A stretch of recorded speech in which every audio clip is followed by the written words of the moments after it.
Donald Trump has said some crazy things, and I want to tell you about a couple of them.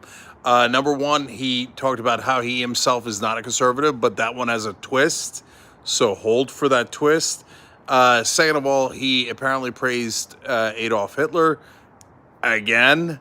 This is according to his longest serving chief of staff. I'll explain the context of that as well. So, number one, he was talking to a reporter about Ken Langone, who is a Republican donor, who's a terrible guy in my opinion, who was financing Nikki Haley and has concerns about Donald Trump. And Donald Trump was basically bragging, it's okay, I don't need him because I've got the other co-founder of Home Depot on my side, which is basically him bragging about I got bribed by that guy and not this guy. And in the midst of saying that, he said, you know, I'm not a conservative. And then that sounds pretty bad and that got headlines.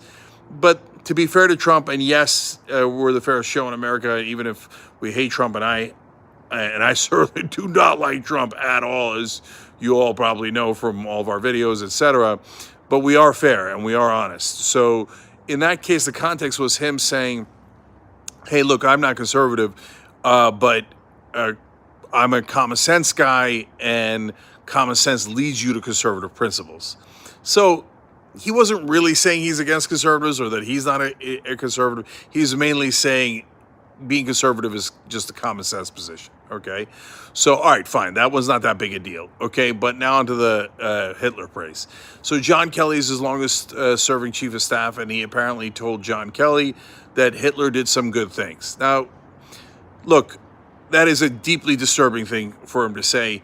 Unfortunately, it's become a bit of a talking point on some right-wing circles. Well, Hitler was bad, I guess, but he did some good things. No, well, what's the need to try to find something positive in Hitler? That is such a bizarre thing to do. And it's very concerning because I don't know why they're trying to do it. And that's a big, big problem, okay? So, anyways, then when Kelly pressed him on it, he said, well, you know, he turned the economy around. And Kelly basically kind of said the same thing I'm saying, which is, why are you trying to find a way to praise Hitler? You know, he turned the economy around and then he used it against his own people and against so many others and got millions of people killed. And then so Trump came up with a second reason why he liked Hitler. Wait till you get a load of this one. He said that's because he kept his generals loyal to him. And then John Kelly had to do he's like, number one, that's not at all true. His generals tried to assassinate him several times. And apparently Trump didn't know that.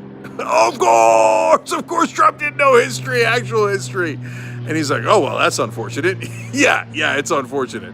And so, but the main reason that he told John Kelly and others, Kelly specifically about Hitler. I don't want to say that he praised Hitler to others. I want to be clear about that, right? But he would constantly praise, and he still does it today, and he does it publicly, other dictators and even what they would call communist dictators, Xi Jinping in China, Kim Jong-un in North Korea, and he does it all the time with Viktor Orban, who's not quite a dictator, but has snuffed out democracy in a more subtle, long-term way in Hungary.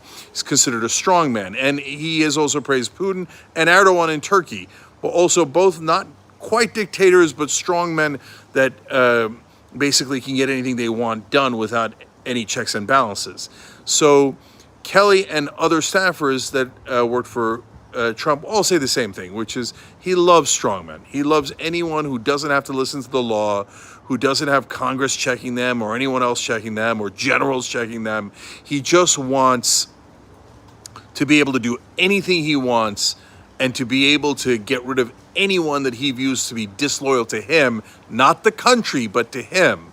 So that is what he's pushing for. So guys, don't be surprised if he gets back into power, which right now he is significantly leading in the polls. Remember, the Democratic candidate has to win by 5. So if you see a Biden losing to Trump by 4, that means he's actually losing to him by 9 if you want to win the Electoral College. But so Trump praising Hitler behind the scenes is not overly surprising because of the context of how he loves autocratic dictator types who get to rule with an iron fist and everyone is forced to do what they want. That's his ego. And as Kelly pointed out, that kind of ego shows a deep insecurity and And like, I don't need to control anyone else, etc. But Trump feels that need because he feels insecure. He doesn't like people challenging him. I like people challenging me because maybe they could help me. Maybe they have a different opinion. Maybe they have different facts that I don't know, different information I don't know, different perspectives. But a guy as deeply insecure as Trump doesn't like that. That's why he likes these dictatorial types. And he just doesn't have a filter. He doesn't get that, number one, you're not supposed to like Hitler in any way. That is the most important thing, okay?